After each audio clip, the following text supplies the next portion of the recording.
What kind of town keeps a man in a cage and calls it justice? Clara Whitmore asked herself that question the moment the dust settled around her boots, and the answer refused to come.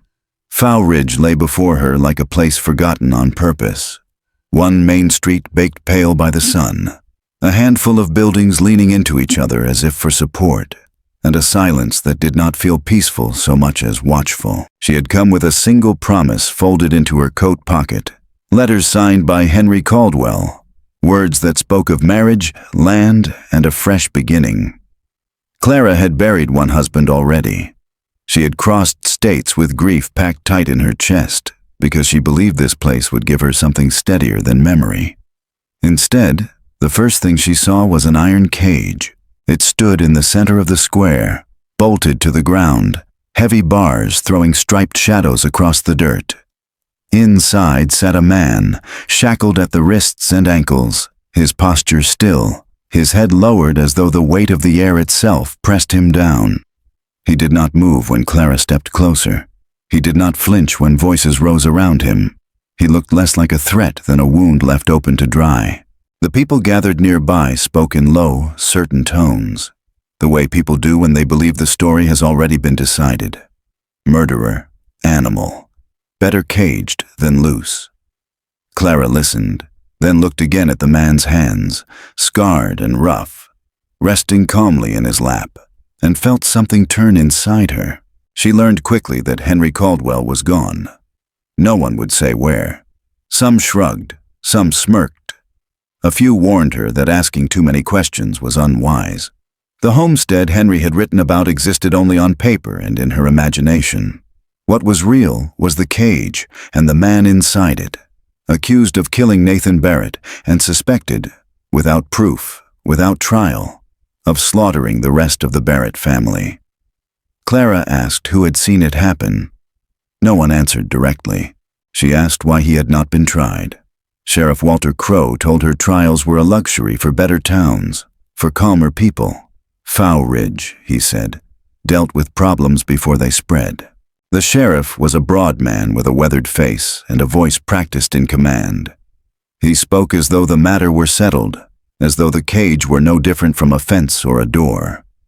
Clara listened, then asked why the man had not spoken in his own defense. Crowe's mouth tightened. "He doesn't speak," he said. "Hasn't since we found him. That alone tells you something's wrong with him." Clara looked past the sheriff to the man again, at the way his eyes stayed fixed on the ground, at the absence of rage, of pleading, of anything that resembled performance. She knew silence. She had lived with it after her first husband died, when words felt too small to carry what she had lost. Silence did not mean guilt. Sometimes it meant survival. The crowd thickened as the afternoon wore on. Someone threw a stone that struck the bars with a sharp ring. The man in the cage did not react. Clara felt the sound in her teeth. She thought of the letters she had trusted, of the distance she had traveled, of the way the town seemed to be testing her before she had even unpacked her life. When she spoke again, her voice carried farther than she expected. She asked what law allowed a man to be kept like this without a hearing, without counsel, without a name spoken in his defense. Sheriff Crowe bristled. The crowd shifted. Someone laughed. Someone else cursed. The idea that a woman, an outsider no less, would question their certainty unsettled them more than the cage ever had. It was then that Clara made the decision that would follow her for the rest of her life. She did not plan it. It rose in her fully formed, a line she could not step back from. She said that if the town insisted on holding the man responsible without proof, she would take responsibility herself. She said she would marry him. The word fell into the square like a dropped plate, sudden and fragile. Murmurs surged. Sheriff Crowe stared at her as though she had spoken in another language. Clara held her ground. Marriage, she knew, was recognized even here. A husband could not be kept in a cage without cause. A wife could demand a hearing. She was not offering romance. She was offering protection. They brought Judge Thomas Hale out from his office, a thin man with a careful gaze and hands that trembled slightly with age. He listened while voices clashed around him, while Sheriff Crowe argued order and precedent, while Clara stood straight and repeated her request without apology. Hale looked at the man in the cage for a long moment. When he spoke, his voice was quiet but firm. The law, he said, did not vanish just because a town was afraid. If the man consented, the marriage could proceed. No minister was required, no celebration was owed, only consent. They asked the man if he agreed. He lifted his head for the first time.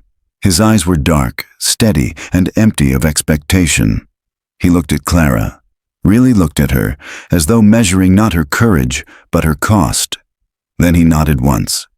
Clara gave him a name for the record, Ethan Reed, because a man without a name was easier to cage. The judge spoke the words. The sheriff unlocked the cage but kept the shackles on, a compromise meant to save face. The crowd watched as Clara took Ethan's arm, the iron biting into his skin, and led him away. They left Fow Ridge under a sky already turning toward evening, the light long and unforgiving. Clara did not look back. She felt the weight of what she had done settle into her bones, heavy and real. She had come seeking safety and found something else entirely. Beside her walked a man the town had decided to forget, his steps measured, his silence intact. Ahead lay an empty homestead and a future without guarantees. Behind them, the cage stood open, waiting for the next fear to fill it. They did not ride far before the town's noise thinned into wind and the scrape of leather. The road south was little more than a pale scar through dry ground, and every step Ethan took pulled faint metal sounds from the shackles still locked around his ankles.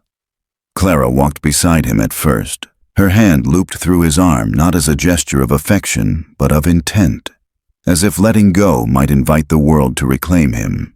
She could feel the tension in his body, the way he adjusted his stride to the weight of iron, the careful control that suggested long practice in enduring discomfort without complaint. Behind them, Fow Ridge watched in silence. No one followed. No one wished them well. They stopped only when the sun slipped low enough to soften the heat.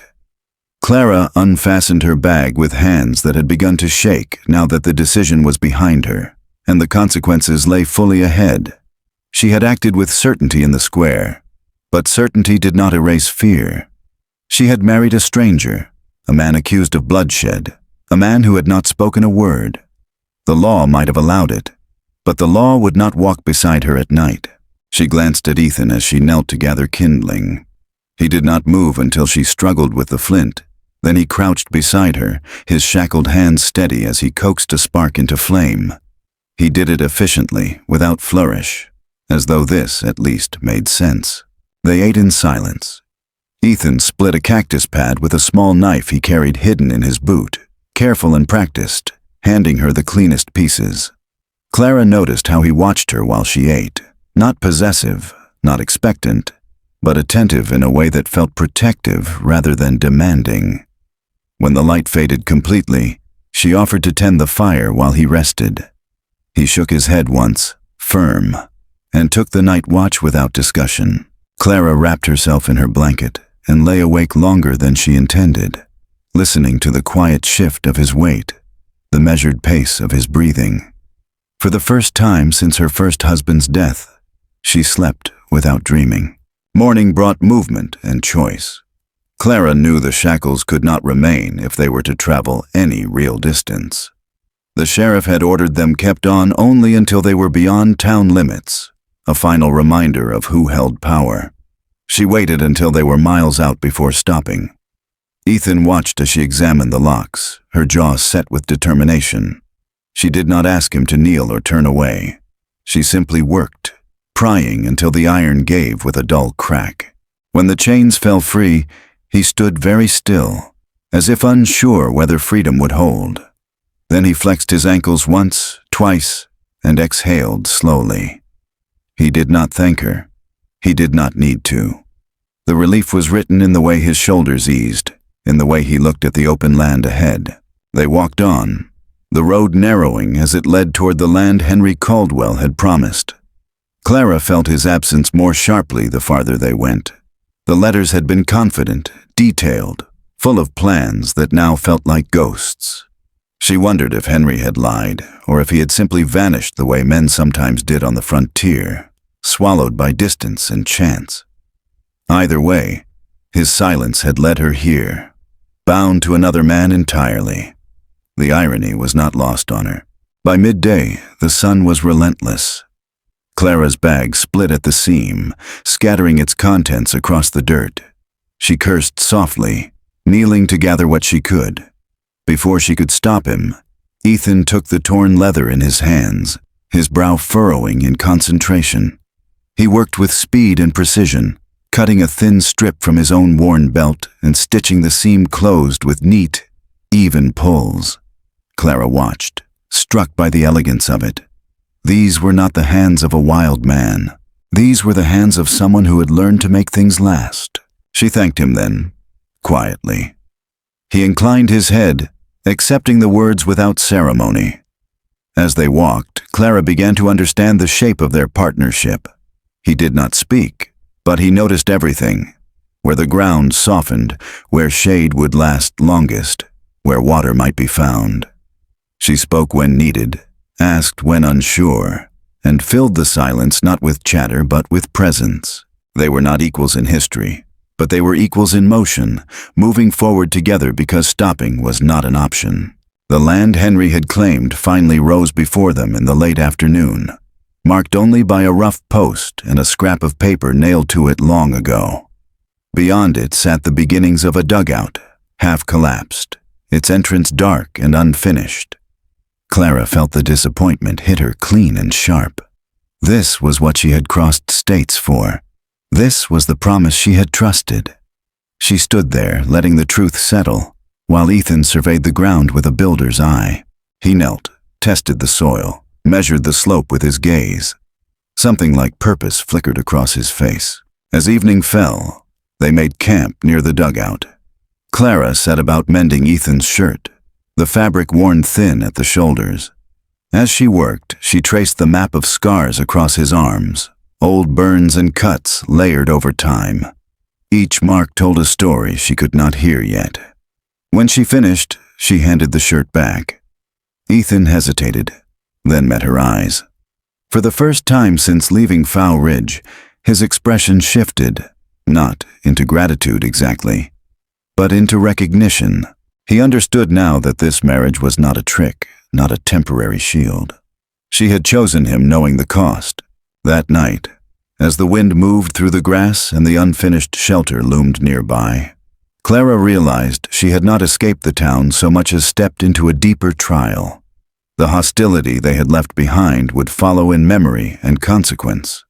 The law she had invoked had bound her life to Ethan's in ways neither of them fully understood yet. Still, as the fire burned low and the dark settled in, she felt a quiet resolve take hold. She had stood against fear once. She could do it again. The days that followed settled into a rhythm shaped by necessity rather than comfort.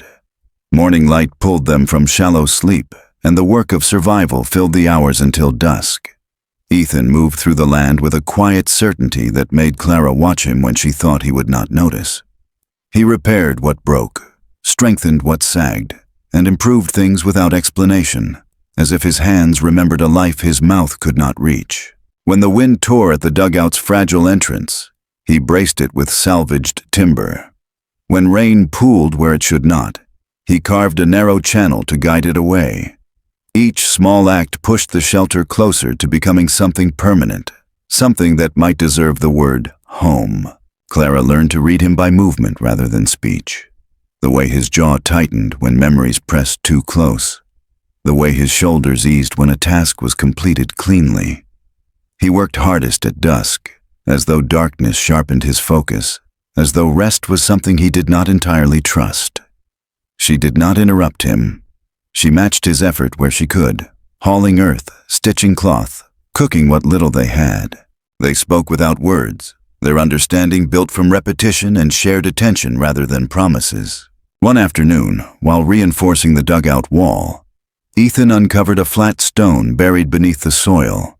He cleaned it carefully and set it aside. Later, Clara noticed he had arranged several stones near the fire in a deliberate pattern. At first, she thought it nothing more than habit, but the shapes repeated, too precise to be chance. She watched as he added another, then another, his hands steady but his breath shallow. When he finished, he stepped back and looked at the arrangement as though it were a grave. Clara waited. When she finally sat beside him, she did not ask questions. She traced the outline of one stone with her finger, then another, letting him decide how much to show. Slowly, he moved one stone away from the others, placing it alone. Then he touched his chest, then the empty space where the group had been. His hand trembled for the first time since she had known him. Clara understood enough. A family, taken, gone. The silence that followed was not emptiness. It was weight. As the light faded, Ethan picked up a small piece of wood and a knife worn smooth by use. He carved without looking at her. His focus narrowed to the blade and grain. By the time the fire burned low, a rough shape had emerged. A small horse, its legs uneven, its head bowed. He placed it between them. Clara did not touch it at first. She imagined a child's hand closing around it, imagined laughter that had not survived. When she finally picked it up, Ethan looked away, his face drawn tight with restraint. That night, he did not take the first watch. He sat by the fire long after Clara had lain down, staring into the embers as though they might speak for him. She listened to the change in his breathing, the shallow pull of air, the pause that lingered too long. When she reached out and rested her hand on his arm, he did not pull away. He did not lean in either. He simply stayed, allowing the contact to exist without demand. It was the closest thing to confession he could manage. The next days brought fragments, a burn on his forearm that matched the shape of a forge scar, the way he tested metal by sound alone, how he instinctively checked horses' hooves when they passed, his gaze narrowing with professional habit. Clara pieced together a man who had once lived among others, who had built and fixed and provided. A man who had lost everything not through choice but through timing, through the kind of violence that leaves no space for meaning. The killing he had been accused of in Foul Ridge began to make sense, not as savagery, but as a moment where survival and consequence collided. They found the remains of a broken wagon a mile from the homestead, its wheels split clean through. Ethan knelt to examine it, his fingers tracing the brake. He shook his head, dissatisfied, and returned later with tools fashioned from scrap. By evening, the wheel turned again, stronger than before. Clara watched the work with something like awe.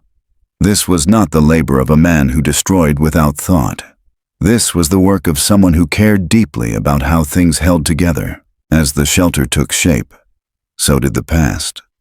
One morning, Ethan surprised her by speaking a single sound, rough and unused, when a beam slipped and nearly struck her. It was not a word she could place, but the intent was clear. Warning. Fear cracked through the surface of his silence, and then sealed itself again. Clara froze, then steadied. She met his eyes and nodded once, letting him know she had heard him. She did not push further. She understood that language, once broken, had to be rebuilt carefully. The land tested them with small cruelties. A sudden cold snap. A night when coyotes circled too close. Each time Ethan responded with preparation rather than panic. He laid traps, reinforced the door, kept the fire alive. Clara realized that his silence was not absence, but control. Words had failed him once, when they could not save the people he loved. He trusted his hands more than his voice because his hands had kept him alive.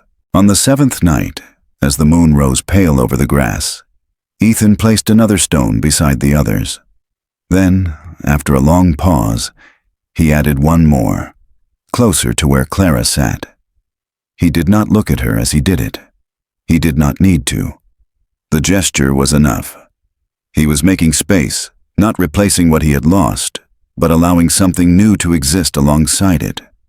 Clara felt the significance settle quietly between them. She lay awake later, listening to the wind press against the shelter they had built together. The man beside her was still largely unknown, his past marked by violence and grief that could not be undone. But she no longer saw a mystery shaped by rumor. She saw a life interrupted, a voice buried under memory, a man rebuilding himself one careful action at a time. Whatever waited ahead, judgment, confrontation, or peace, it would not erase what had already begun here. Silence had shaped him, but it no longer owned him entirely. They left the homestead before dawn, the shelter standing behind them like a promise not yet fully kept.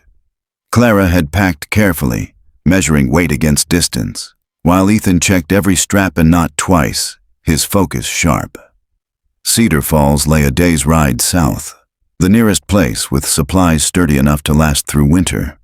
The road there cut through open land first, then narrowed into a stretch where rock and scrub pressed close, a place made for ambush whether intentional or not. Clara felt it in her shoulders before she saw the men ahead. They appeared without drama, stepping into view as if they had been there all along. 4 riders, spaced just far enough apart to close in if needed. At their center sat Luke Barrett, older than his brother had been, his face lined by sun and something harder. He raised a hand, palm open, not a greeting but a command to stop. Ethan slowed immediately, his posture calm, his hands visible. Clara felt her pulse quicken but kept her voice steady when she spoke. Barrett's eyes never left Ethan. He named his brother Nathan, aloud, as if the sound itself were evidence. He asked if Ethan remembered the night by the creek, the struggle, the knife. Ethan did not look away. He nodded once. There was no denial in him, no attempt to soften what had happened. Clara stepped forward then, placing herself half a step ahead of Ethan without blocking him. She spoke of self-defense, of fear meeting fear, of the way violence multiplies when it is fed. Barrett listened, his jaw tight, his men restless behind him. Ethan reached into his pack slowly and withdrew the small carved horse. He held it out, offering it without explanation. Barrett hesitated, then took it. The wood was worn smooth by handling. Something shifted in Barrett's expression, not forgiveness but recognition. He said that grief made men reckless, that it twisted memory into weapons. He warned them not to come near the Barrett land again. Then he handed the horse back and turned his horse away. The others followed. The road opened. Clara released a breath she had not realized she was holding. They rode on in silence, the tension draining slowly. When they stopped to water the mule, Ethan surprised her again. He spoke her name, rough and low, as if testing whether it still fit in his mouth. Clara. It was the first clear word she had heard from him. She looked at him, careful not to overwhelm the moment, and answered simply, letting the sound of her voice carry what words did not need to explain. He did not speak again that day, but the barrier had cracked. Cedar Falls announced itself with noise before sight. Wagons, voices, hammers striking wood. The town was larger than Fow Ridge, its buildings newer, its people quicker to look and quicker to judge. Word traveled fast, and suspicion arrived before introductions. Clara felt it in the way conversations paused as they passed, in the way eyes tracked Ethan's movements. He kept his head level, his hands busy, unloading supplies, mending a strap without being asked. He did not retreat from the looks. He endured them. The test came sooner than Clara expected. A wagon overturned at the edge of town, its driver pinned beneath the wheel, panic spreading faster than help. People shouted. Someone froze. Ethan moved. He ran toward the wreck, assessing angles, directing 2 men with gestures sharp enough to cut through the noise.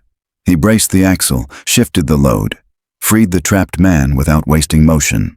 When it was done, he stepped back, his breathing heavy, his focus already moving on. The crowd stared, then surged with gratitude.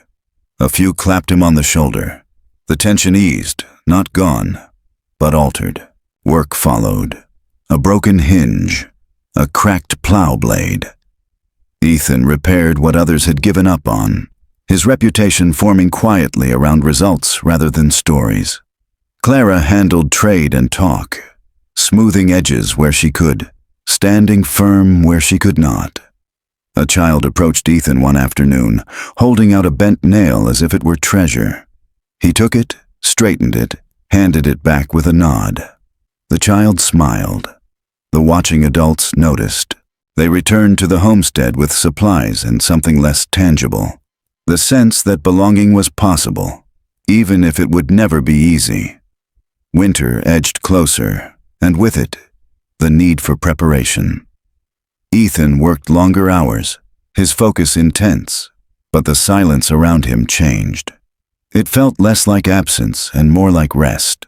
When Clara spoke of the coming cold, of plans and worries, he answered in short phrases, choosing words carefully, as if each one carried weight he could not afford to waste. One evening, as they shared a simple meal, Ethan spoke again, this time without prompting.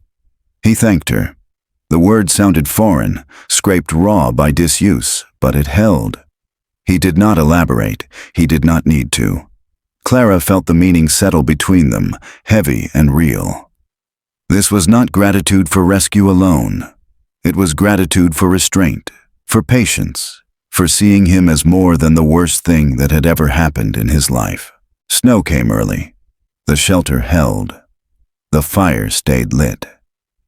On a clear morning after the first storm, Clara stepped outside to find Ethan standing still, looking east as the sun lifted pale and deliberate over the land. He spoke again, quietly, not to announce anything, but to share it. "Morning," he said. The word was simple. The act was not. Clara stood beside him, their shoulders nearly touching, and answered in kind. They were still marked by what they had fled and what they had faced. Vengeance had not vanished. Suspicion had not fully loosened its grip, but something essential had changed. Courage had met fear without yielding. Labor had spoken where words once failed, and in that balance, between restraint and resolve, Ethan's voice began its slow return, not as a declaration, but as a choice to stay present. Winter settled fully over the homestead, not all at once, but with intention, as if the land were testing whether they meant to stay. Snow pressed against the shelter walls, the wind whirring every seam, and yet the place held. Ethan's work showed itself in the way the fire drew clean, in how the door shut tight, in how silence inside felt protective rather than hollow. Clara marked the days by small rituals. Meals shared, repairs finished, supplies counted and recounted, until one afternoon a letter arrived that broke the rhythm cleanly into two. It came from Ohio, forwarded through Cedar Falls, the paper creased and smudged by travel. Clara recognized the hand before she read the words. The men who had murdered her first husband had been arrested for another crime. Witnesses had spoken. Evidence had surfaced. She was requested, formally, firmly, to return and testify. The past she had carried without voice had found its way back to her doorstep. She sat with the letter long after the fire burned low, feeling the weight of what it asked. Justice demanded her presence. So did the life she had built here. Ethan understood before she explained it all. He read her face the way he had learned to read weather and wood grain. When she finished speaking, he nodded slowly. He did not argue. He did not ask her to stay. He told her she should go. The words came carefully, chosen and placed with effort, but they were steady. He said some things needed to be answered so they could stop following you. He promised to remain, to keep the shelter standing, to wait. Clara heard the cost beneath his calm and felt it mirror her own. They parted without spectacle. No town watched them this time. No crowd judged the choice. Ethan packed food for the journey, pressed a small bundle into her hands. Letters he had written but not sent, short and deliberate, meant for the days she would be gone. Clara kissed him once, brief and certain, the kind of kiss that did not ask for reassurance because it trusted what had already been proven. She rode east while he stood in the snow and watched until distance softened her shape. Ohio was colder than she remembered, not in weather but in tone. The courtroom was tight with expectation. Clara spoke clearly, steadily, recounting what had been done to her husband and how the truth had been buried under convenience and silence. The men were found guilty. The verdict landed without celebration. Justice did not feel like victory. It felt like a door finally closing. Each night, Clara read Ethan's letters by lamplight. Few words, no excess. He wrote of repairs, of snow depth, of a mule that refused to learn patience. Once, near the end, he wrote simply, "Come home safe." When she returned west, spring had begun to loosen winter's grip. Ethan waited at the edge of the road, the mule beside him, his posture familiar and newly sure. He did not rush her. He stood still as she dismounted, then reached for her with hands that no longer shook. They embraced without urgency, holding the moment until it settled fully into them. Later, by the fire, he gave her a ring he had made while she was gone. Iron and wood bound together, plain and exact. She slipped it on without ceremony and gave him one in return, crafted from silver she had saved, shaped to fit his hand and nowhere else. Life resumed, altered but intact. Their work deepened their place in Cedar Falls. When a woman named Emily Parker went into labor during a late storm, Clara went without hesitation, and Ethan followed, steady and focused. The birth was hard, the night long. When the child finally cried, the sound cut clean through memory and fear. They named the baby Hope. Ethan spoke to her softly, a sentence at a time, his voice low but present. No one questioned his place after that. Years did not erase what they had survived, but they changed how it lived in them. Ethan spoke more, never wasting words, never forcing them. Clara listened, never rushing him. They did not forget the cage or the road, or the men who had chosen fear over fairness. Those things became part of the story others told about them, a legend shaped by distance. What mattered was quieter, a home built where none had been promised, a marriage chosen and rechosen, a life made whole not by escaping pain, but by standing inside it together until it loosened its hold. They remained at the homestead long after others moved on, the land bearing the marks of their labor and care. Travelers sometimes asked about Foul Ridge, about the man who had once been caged. Ethan would answer if needed, briefly, without bitterness. Clara would pour coffee and let the fire speak for them. What had once been exile had become ground.